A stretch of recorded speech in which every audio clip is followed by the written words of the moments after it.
ਸੀਤੇ ਵੜਿਆ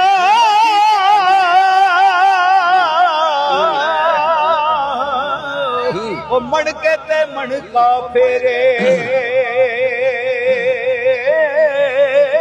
ਉਹ ਲੋਚ ਅੰਦਰ ਦਾ ਜਾਂਦਾ ਨਾਇਓ ਕਰਦਾ ਈ ਯਤਨ ਬਥੇਰੇ ਉਹ ਭੇਡਾਂ ਵਾਂਗ ਉਹ ਹਲੀਮੀ ਤੇਰੀ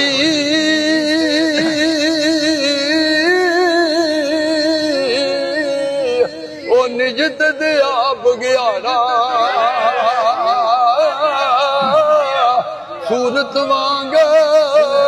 ਉਹ ਫਰਿਸ਼ਤਿਆਂ ਜਾਪੇ ਉਹ ਖਾ ਗਿਆ ਸਾਰਾ ਹੀ ਵਾੜਾ ਉਹ ਬੇਕਦਰਾਂ ਦੀ ਯਾਰੀ ਨਾਲੋਂ